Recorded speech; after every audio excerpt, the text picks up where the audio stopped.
गुरुत्वाकर्षण। न्यूटन का गुरुत्वाकर्षण का नियम, न्यूटन्स लॉ ऑफ ग्रेविटेशन, किन्हीं दो पिंडों के बीच कार्य करने वाला आकर्षण बल पिंडों के द्रव्यमानों के गुणनफल के अनुक्रमानुपाती तथा उनके बीच की दूरी के वर्ग के व्युत्क्रमानुपाती होता है। माना दो पिंड जिनके द्रव्यमान m1 एवं m2 हैं, एक दूसरे से r दूरी पर स्थित हैं, तो न्यूटन के नियम के अनुसार उनके बीच लगने वाला आकर्षण बल F = G m1 m2 upon r2 होता है, जहाँ G एक नियतांक है जिसे सार्वत्रिक गुरुत्वाकर्षण नियतांक कहते हैं और जिसका मान 6.67 × 10⁻11 Nm² होता है। गुरुत्व यानी कि ग्रेविटी न्यूटन के गुरुत्वाकर्षण के अनुसार दो पिंडों के बीच एक आकर्षण बल कार्य करता है। यदि इनमें से एक पिंड पृथ्वी हो तो इस आकर्षण बल को गुरुत्व कहते हैं, अर्थात गुरुत्व वह आकर्षण बल है जिससे पृथ्वी किसी वस्तु को अपने केंद्र की ओर खींचती है। इस बल के कारण जो त्वरण उत्पन्न होता है उसे गुरुत्व जनित त्वरण G कहते हैं, जिसका मान 9.8 मीटर/सेकंड² होता है। गुरुत्व जनित त्वरण G वस्तु के रूप, आकार, द्रव्यमान आदि पर निर्भर नहीं करता है। G के मान में परिवर्तन। पृथ्वी की सतह से ऊपर या नीचे जाने पर G का मान घटता है। याद रखिएगा, पृथ्वी की सतह से ऊपर या नीचे जाने पर G का मान घटता है। पृथ्वी के ध्रुव पोल पर G का मान महत्तम मैक्सिमम होता है। ये बहुत ही इम्पोर्टेंट है। ध्रुव पर पोल पर G का मान महत्तम होता है। विषुवत रेखा इक्वेटर पर G का मान न्यूनतम होता है।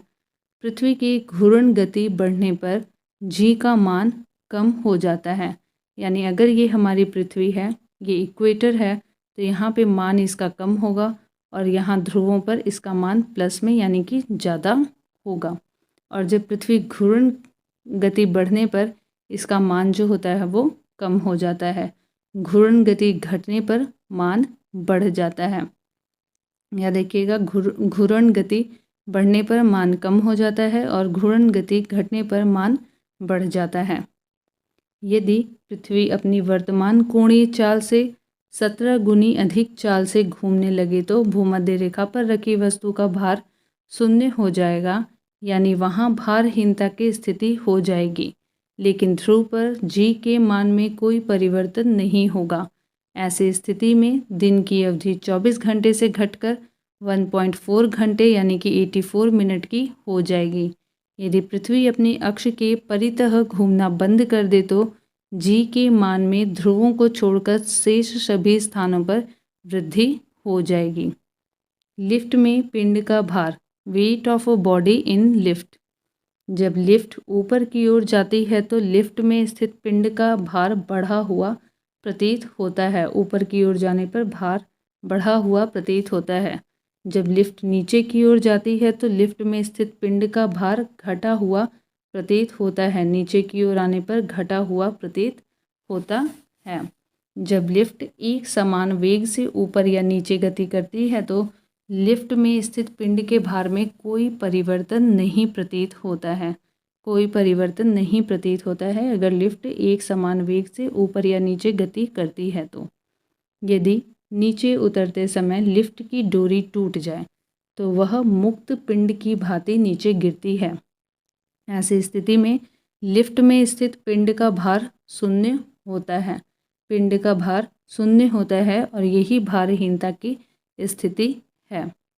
यदि लिफ्ट के नीचे उतरते समय लिफ्ट का त्वरण गुरुत्वीय त्वरण से अधिक हो तो लिफ्ट में स्थित पिंड उसकी फर्श से उठकर उसकी छत से जा लगेगा। ग्रहों की गति से संबंधित केपलर का नियम।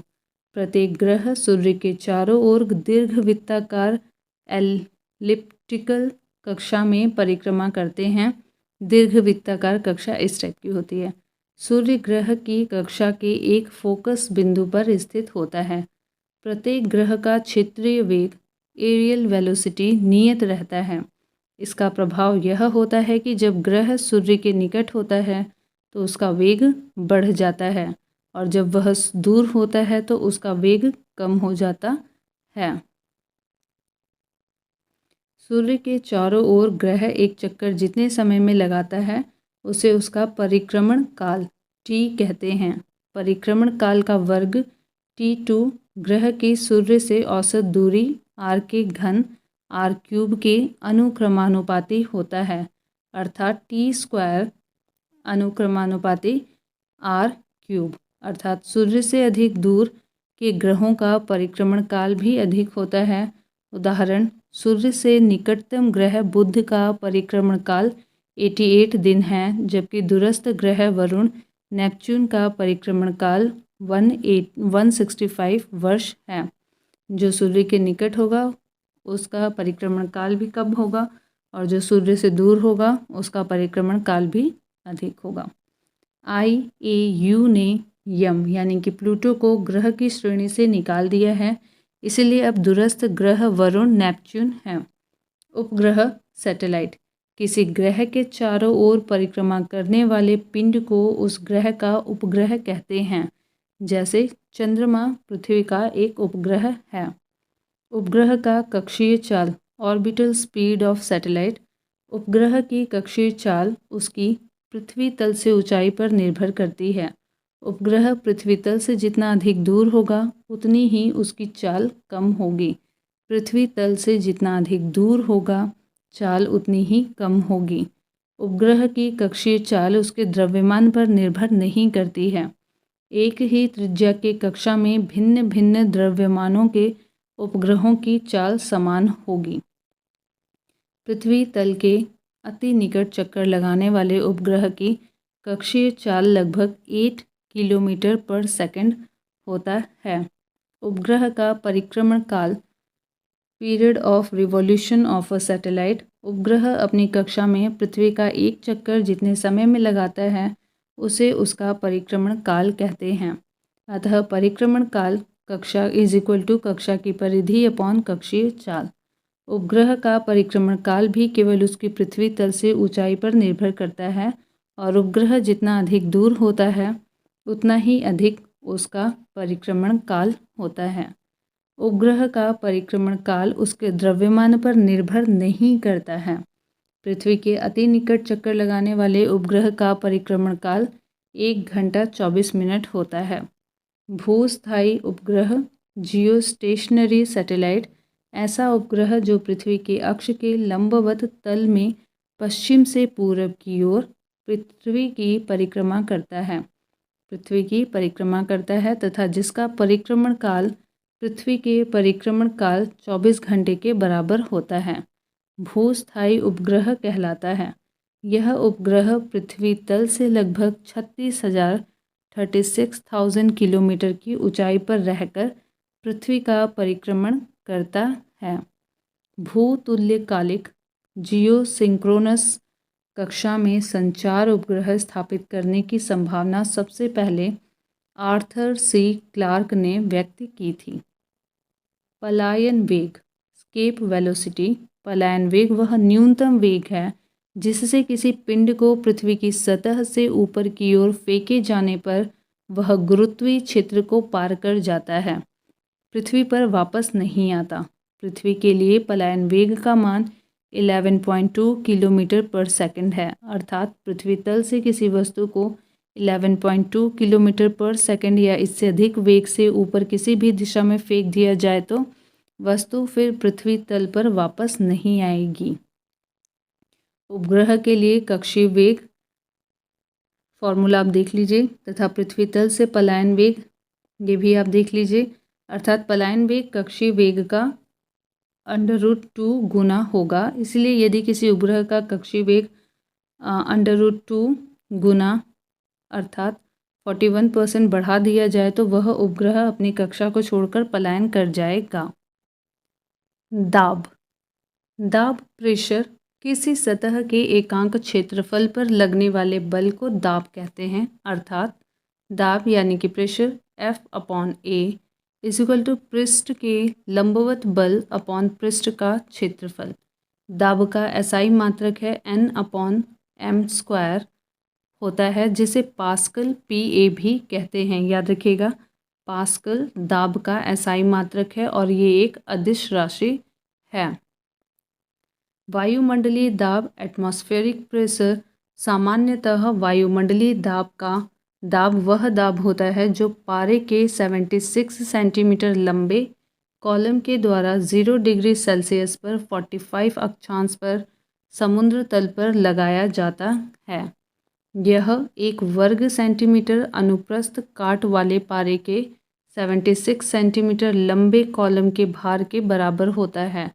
वायुमंडलीय दाब का SI मात्रक बार होता है। 1 bar is equal to 10⁵ N/m²। वायुमंडलीय दाब 10⁵ न्यूटन पर मीटर स्क्वायर अर्थात 1 बार के बराबर होता है। पृथ्वी की सतह से ऊपर जाने पर वायुमंडलीय दाब कम होता जाता है, जिसके कारण पहाड़ों पर खाना बनाने में कठिनाई होती है। किस कारण? क्योंकि वायुमंडलीय दाब कम होता है। वायुयान में बैठे यात्री के फाउंटेन पेन से स्याही रिस जाती है। क्यों? वायुमंडलीय दाब कम होने के कारण। वायुमंडलीय दाब को बैरोमीटर से मापा जाता है, ये इम्पॉर्टेंट है। इसकी सहायता से मौसम संबंधी पूर्वानुमान भी लगाया जा सकता है। अब जो पढ़ूंगी ये बहुत ही इम्पॉर्टेंट है। बैरोमीटर का पाठ्यांक जब एकाएक नीचे गिरता है तो आंधी आने की संभावना होती है। एकाएक नीचे गिरना, आंधी आने की संभावना। बैरोमीटर का पाठ्यांक जब धीरे धीरे नीचे गिरता है तो वर्षा होने की संभावना होती है। धीरे धीरे नीचे गिरना, वर्षा होना।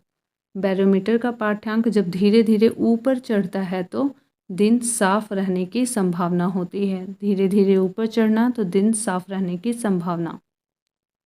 द्रव्य में दाब, प्रेशर इन लिक्विड।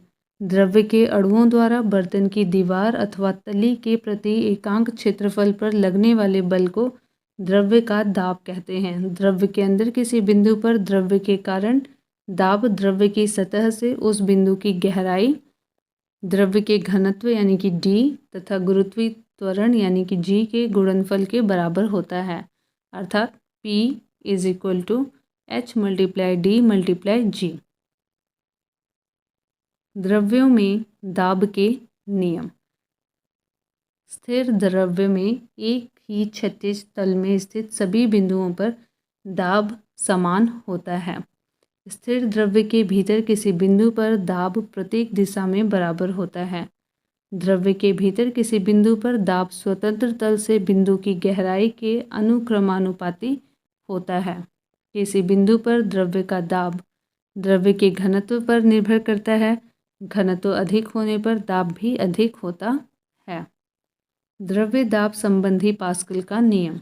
पास्कल के नियम का प्रथम कथन: यदि गुरुत्वीय प्रभाव को नगण्य माना जाए तो संतुलन की अवस्था में द्रव्य के भीतर प्रत्येक बिंदु पर दबाव समान होता है। यदि गुरुत्वीय प्रभाव को नगण्य माना जाए तो संतुलन की अवस्था में द्रव्य के भीतर प्रत्येक बिंदु पर दबाव समान होता है। पास्कल के नियम का द्वितीय कथन: किसी बर्तन में बंद द्रव्य के किसी भाग पर आरोपित बल द्रव्य द्वारा सभी दिशाओं में समान परिमाण में संचरित कर दिया जाता है। पास्कल के नियम पर आधारित कुछ यंत्र हैं: hydraulic lift, hydraulic press, hydraulic brake आदि। द्रव्य का दाब उस पात्र के आकार या आकृति पर निर्भर नहीं करता जिसमें द्रव्य रखा जाता है। गलनांक तथा क्वथनांक पर दाब का प्रभाव। Effect of pressure on melting point and boiling point. गलनांक पर प्रभाव: गर्म करने पर जिन पदार्थों का आयतन बढ़ता है, दाब बढ़ाने पर उनका गलनांक भी बढ़ जाता है। दाब बढ़ाने पर उनका गलनांक भी बढ़ जाता है। जैसे मोम, घी, आदि। गर्म करने पर जिन पदार्थों का आयतन घट जाता है, दाब बढ़ाने पर उनका गलनांक भी कम हो जाता है, जैसे बर्फ। क्वथनांक पर प्रभाव। सभी द्रव्यों का क्वथनांक दाब बढ़ाने पर बढ़ जाता है। सभी द्रव्यों का क्वथनांक दाब बढ़ाने पर बढ़ जाता है। अगला टॉपिक है प्लवन। उत्प्लावक बल, बियॉन्ड फोर्स, द्रव्य का वह गुण जिसके कारण वह वस्तुओं पर ऊपर की ओर बल लगाता है, उसे उत्क्षेप या उत्प्लावक बल कहते हैं। यह बल वस्तुओं द्वारा हटाए गए द्रव्य के गुरुत्व केंद्र पर कार्य करता है, जिसे उत्प्लावन केंद्र, सेंटर ऑफ ब्योयेंसी कहते हैं। इसका अध्ययन सर्वप्रथम आर्किमिडीज ने की थी। उत्प्लावक बल द्रव्य में डूबी पिंड के आयतन एवं द्रव्य के घनत्व पर निर्भर करता है। पिंड जब द्रव्य में पूर्णतः डूब जाता है तो उत्प्लावक बल का मान अधिकतम हो जाता है। उत्प्लावक बल का मान ठोस वस्तु की प्रकृति एवं भार पर निर्भर नहीं करता है। आर्किमिडीज का सिद्धांत, जब कोई वस्तु किसी द्रव्य में पूरी अथवा आंशिक रूप से डुबोई जाती है तो उसके भार में कमी का आभास होता है। भार में यहाँ आभासी कमी वस्तु द्वारा हटाए गए द्रव्य के भार के बराबर होती है। प्लवन का नियम। संतुलित अवस्था में तैरने पर वस्तु अपने भार के बराबर द्रव्य विस्थापित करती है। ठोस का गुरुत्व केंद्र तथा हटाए गए द्रव्य का गुरुत्व केंद्र दोनों एक ही ऊर्ध्वाधर रेखा में होने चाहिए। घनत्व यानी कि डेंसिटी। घनत्व इज इक्वल टू द्रव्यमान अपॉन आयतन।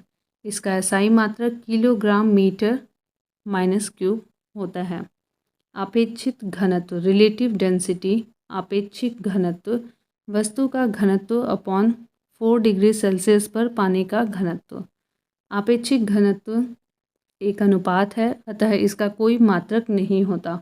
आपेक्षिक घनत्व को हाइड्रोमीटर से मापा जाता है। आपेक्षिक घनत्व को हाइड्रोमीटर से मापा जाता है। सामान्य जल की अपेक्षा समुद्री जल का घनत्व अधिक होता है। याद रखिएगा, सामान्य जल की अपेक्षा समुद्री जल का घनत्व अधिक होता है, इसलिए उसमें तैरना आसान होता है। जब बर्फ़ समुद्र के पानी में तैरती है तो उसके आयतन का 1/10 भाग पानी के ऊपर होता है। किसी बर्तन में पानी भरा है और उस पर बर्फ़ तैर रही है। जब बर्फ़ पूरी तरह पिघल जाएगी तो पात्र में पानी का तल बढ़ता नहीं है, पहले के समान ही रहता है। नमक के घोल का घनत्व अंडे के घनत्व से अधिक होता है। नमक के घोल का घनत्व अंडे के घनत्व से अधिक होता है, इसलिए नमक के घोल में अंडा तैरता है। दूध की शुद्धता दुग्धमापी लैक्टोमीटर से मापी जाती है। मित्त केंद्र, मेटा सेंटर, तैरती हुई वस्तु द्वारा विस्थापित द्रव्य के गुरुत्व केंद्र को उत्प्लावन केंद्र कहते हैं। उत्प्लावन केंद्र से जाने वाली ऊर्ध्वाधर रेखा जिस बिंदु पर वस्तु के गुरुत्व केंद्र से जाने वाली प्रारंभिक ऊर्ध्वाधर रेखा को काटती है, उसे मित्त केंद्र कहते हैं। तैरने वाली वस्तु के स्थायी संतुलन के लिए शर्तें। मित्त केंद्र गुरुत्व केंद्र के ऊपर होना चाहिए। दूसरा, वस्तु का गुरुत्व केंद्र तथा हटाए गए द्रव्य का गुरुत्व केंद्र अर्थात उत्प्लावन केंद्र दोनों एक ही ऊर्ध्वाधर रेखा में होना चाहिए। पृष्ठ तनाव। ससंजक बल, कोहेसिव फोर्स, एक ही पदार्थ के अणुओं के मध्य लगने वाले आकर्षक बल को ससंजक बल कहते हैं। जब एक ही पदार्थ के अणु होते हैं, उनके मध्य लगने वाले आकर्षक बल को ससंजक बल कहते हैं। ठोसों में ससंजक बल का मान अधिक होता है। याद रखिएगा, ठोसों में इसका मान अधिक होता है। ठोस यानी कि सॉलिड, फलस्वरूप उनके आकार निश्चित होते हैं। गैसों में ससंजक बल का मान नगण्य होता है। ठोस में इनका मान अधिक होता है और गैस में इनका मान नगण्य यानी न के बराबर होता है। आसंजक बल, एडहेसिव फोर्स, दो भिन्न पदार्थों के अणुओं के बीच लगने वाले आकर्षक बल को आसंजक बल कहते हैं। दो भिन्न पदार्थों के अणुओं के बीच लगने वाले आकर्षक बल को आसंजक बल कहते हैं। आसंजक बल के कारण ही एक वस्तु दूसरे से चिपकती है। पृष्ठ तनाव सरफेस टेंशन द्रव्य के स्वतंत्र पृष्ठ में कम से कम क्षेत्रफल प्राप्त करने की प्रवृत्ति होती है, जिसके कारण उसका पृष्ठ सदैव तनाव की स्थिति में रहती है। इसे ही पृष्ठ तनाव कहते हैं। किसी द्रव्य का पृष्ठ तनाव वह बल है जो द्रव्य के पृष्ठ पर खींची गई काल्पनिक रेखा की इकाई लंबाई पर रेखा के लंबवत कार्य करता है। यदि रेखा की लंबाई L पर F बल कार्य करता है तो पृष्ठ तनाव T = F/L होगा। पृष्ठ तनाव का SI मात्रक न्यूटन पर मीटर है। द्रव्य के पृष्ठ के क्षेत्रफल में एकांक वृद्धि करने के लिए किया गया कार्य द्रव्य के पृष्ठ तनाव के बराबर होता है। इसके अनुसार पृष्ठ तनाव का मात्रक जूल पर मीटर स्क्वायर होता है। द्रव्य का ताप बढ़ाने पर पृष्ठ तनाव कम हो जाता है। और क्रांतिक ताप क्रिटिकल टेम्प पर यह शून्य हो जाता है। याद रखिएगा, द्रव्य का ताप बढ़ाने पर पृष्ठ तनाव कम हो जाता है और क्रांतिक ताप क्रिटिकल टेम्परेचर पर यह शून्य हो जाता है। घुलनशील नमक मिलने पर जल का पृष्ठ तनाव बढ़ जाता है। घुलनशील नमक मिलने पर जल का पृष्ठ तनाव बढ़ जाता है। केशिकत्व केशनली कैपिलरी ट्यूब एक ऐसी खोखली नली है जिसकी त्रिज्या बहुत कम तथा एक समान होती है। केशनली कहलाता है। केशनली में द्रव्य के ऊपर चढ़ने या नीचे दबने की घटना को केशिकत्व कैपिलैरिटी कहते हैं। द्रव्य के केशनली में ऊपर चढ़ने अथवा नीचे गिरने का कारण द्रव्य का पृष्ठ तनाव है। किस सीमा तक द्रव्य केशनली में चढ़ता या उतरता है, यह केशनली की त्रिज्या पर निर्भर करता है। याद रखिएगा, उसकी त्रिज्या पर निर्भर करता है।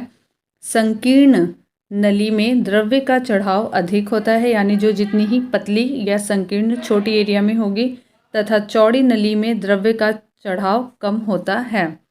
सामान्यतः जो द्रव्य कांच को भिगोता है वह केशनली में ऊपर चढ़ जाता है और जो द्रव्य कांच को नहीं भिगोता है वह नीचे दब जाता है। जैसे जब केशनली को पानी में डुबोया जाता है तो पानी ऊपर चढ़ जाता है और पानी का सतह केशनली के अंदर धंसा हुआ रहता है। इसके लिए स्पर्श कोण एंगल ऑफ कांटेक्ट न्यून कोण होता है। इसके विपरीत जब केशनली को पारे में डुबोया जाता है तो पारा केशनली में बर्तन में रखे पारे की सतह से नीचे ही रहता है और केशनली में पारा की सतह उभरा हुआ रहता है। इसके लिए स्पर्श कोण का मान अधिक कोण होता है। केशिकत्व का उदाहरण पहला, ब्लॉटिंग पेपर स्याही को शीघ्र सोख लेता है क्योंकि इसमें बने छोटे छोटे छिद्र केशनली की तरह कार्य करते हैं। ब्लॉटिंग पेपर स्याही को शीघ्र सोख लेता है क्योंकि इसमें बने छोटे छोटे छिद्र केशनली की तरह कार्य करती है। लालटेन या लैंप की बत्ती में केशिकत्व के कारण ही तेल ऊपर चढ़ता है। याद रखिएगा, लालटेन या लैंप की बत्ती में केशिकत्व के कारण ही तेल ऊपर चढ़ता है। पेड़ पौधों की शाखाओं, तनों और पत्तियों तक जल और आवश्यक लवण केशिकत्व की क्रिया के द्वारा ही पहुँचते हैं। कृत्रिम उपग्रह के अंदर भारहीनता की अवस्था, यदि किसी केशनली को जल में खड़ा किया जाए तो नली में चढ़ने वाले जल स्तंभ का प्रभावी भार शून्य होने के कारण जल नली के दूसरे सिरे तक पहुंच जाएगा, चाहे केशनली कितनी भी लंबी क्यों न हो। वर्षा के बाद किसान अपने खेतों की जुताई कर देते हैं ताकि मिट्टी में बनी केशनलियाँ टूट जाएं और पानी ऊपर न आ सके, वह मिट्टी में नमी बनी रहे। पेन का निब बीच से चीरा होता है जिससे इसमें छोटी सी बारीक केशनली बन जाती है। केशनली द्वारा स्याही निब की नोक तक चढ़ जाती है। 7वां पॉइंट है, केशिकत्व की क्रिया के कारण ही कॉफ़ी पाउडर जल में बहुत ही शीघ्र घुल जाता है। पतली सुई पृष्ठ तनाव के कारण ही पानी पर तैराई जा सकती है। पतली सुई पृष्ठ तनाव के कारण ही पानी पर तैराई जा सकती है। साबुन, डिटर्जेंट आदि जल का पृष्ठ तनाव कम कर देते हैं। साबुन और डिटर्जेंट आदि जल का पृष्ठ तनाव कम कर देते हैं, अतः वे मैल में गहराई तक चले जाते हैं, जिससे कपड़ा ज़्यादा साफ होता है। मैल में गहराई तक चले जाते हैं, जिससे कपड़ा ज़्यादा साफ होता है। साबुन के घोल के बुलबुले बड़े इसलिए बनते हैं कि जल में साबुन घोलने पर उसका पृष्ठ तनाव कम हो जाता है। पानी पर मच्छरों के लार्वा तैरते रहते हैं, परंतु पानी में मिट्टी का तेल छिड़क देने पर उसका पृष्ठ तनाव कम हो जाता है, जिससे लार्वा पानी में डूबकर मर जाते हैं। गरम सूप स्वादिष्ट लगता है क्योंकि गरम द्रव्य का पृष्ठ तनाव कम होता है, अतः वह जीभ के ऊपर सभी भागों में अच्छी तरह फैल जाता है। अगला टॉपिक है श्यानता। श्यान बल विस्कस फोर्स किसी द्रव्य या गैस की दो क्रमागत परतों के बीच उनकी अपेक्षित गति का विरोध करने वाले घर्षण बल को श्यान बल कहते हैं। श्यानता विस्कोसिटी तरल का वह गुण जिसके कारण तरल की विभिन्न परतों के मध्य आपेक्षिक गति का विरोध होता है, श्यानता कहलाता है। श्यानता केवल द्रव्यों तथा गैसों का गुण है, याद रखिएगा, केवल द्रव्य और गैस का गुण है ये। द्रव्यों में श्यानता अणुओं के मध्य लगने वाले संसंजक बलों के कारण होता है और गैसों में श्यानता इसकी एक परत से दूसरी परत में अणुओं के स्थानांतरण के कारण होता है। गैसों में श्यानता द्रव्यों की तुलना में बहुत कम होती है। ठोसों में श्यानता नहीं होती है। एक आदर्श तरल की श्यानता शून्य होती है। ताप बढ़ने पर द्रव्यों की श्यानता घट जाती है, परंतु गैसों की बढ़ जाती है। ताप बढ़ने पर द्रव्यों की श्यानता घट जाती है, परंतु गैसों की बढ़ जाती है। किसी तरल की श्यानता को श्यानता गुणांक कोएफिशिएंट ऑफ विस्कोसिटी द्वारा मापा जाता है। इसका एसआई मात्रक डेका या पॉइजली पीआई या पास्कल सेकंड है। इसे प्राय नीटा द्वारा सूचित किया जाता है। सीमांत वेग, जब कोई वस्तु किसी श्यान द्रव में गिरती है तो प्रारंभ में उसका वेग बढ़ जाता है, किंतु कुछ समय के पश्चात यह नियत वेग से गिरने लगती है। इस नियत वेग को ही वस्तु का सीमांत वेग कहते हैं। इस अवस्था में वस्तु का भार श्यान बल और उत्प्लावन बल के योग के बराबर होते हैं, अर्थात वस्तु पर कार्य करने वाले सभी बलों का योग शून्य होता है। सीमांत वेग वस्तु की त्रिज्या के वर्ग के अनुक्रमानुपाती होता है, अर्थात बड़ी वस्तु अधिक वेग से और छोटी वस्तु कम वेग से गिरती है। धारा रेखीय प्रवाह, स्ट्रीमलाइन फ्लो, द्रव्य का ऐसा प्रवाह जिसमें द्रव्य का प्रत्येक कण उसी बिंदु से गुजरता है उससे पहले वाला कण गुजरा था, धारा रेखीय प्रवाह कहलाता है। इसमें किसी नियत बिंदु पर प्रवाह की चाल व उसकी दिशा निश्चित बनी रहती है। क्रांतिक वेग, क्रिटिकल वेलोसिटी, धारा रेखीय प्रवाह के महत्तम वेग को क्रांति वेग कहते हैं। धारा रेखीय प्रवाह के महत्तम वेग को क्रांति वेग कहते हैं, अर्थात धारा रेखीय प्रवाह की वह उच्च सीमा जिसके बाद द्रव्य का प्रवाह धारा रेखीय न होकर विक्षुब्ध हो जाए, वह वेग क्रांति वेग कहलाता है। यदि द्रव्य प्रवाह का वेग क्रांति वेग से कम होता है तो उसका प्रवाह उसकी श्यानता पर निर्भर करता है। यदि द्रव्य प्रवाह का वेग उसके क्रांतिक वेग से अधिक होता है तो उसका प्रवाह मुख्यतः उसके घनत्व पर निर्भर करता है। जैसे ज्वालामुखी से निकलने वाला लावा बहुत अधिक गाढ़ा होने पर भी तेजी से बहता है, क्योंकि उसका घनत्व अपेक्षाकृत कम होता है और घनत्व ही उसके वेग को निर्धारित करता है। बर्नौली का प्रमेय यानी कि बर्नौली थ्योरम बर्नौलीज थ्योरम, जब कोई आदर्श द्रव्य किसी नली में धारा रेखीय प्रवाह में बहता है तो उसके मार्ग के प्रत्येक बिंदु पर उसके एकांक आयतन की कुल ऊर्जा, दाब ऊर्जा, गतिज ऊर्जा एवं स्थिर ऊर्जा का योग नियत होता है। इस प्रमेय पर आधारित वेंटूरी मीटर से नली में द्रव्य के प्रवाह की दर ज्ञात की जाती है।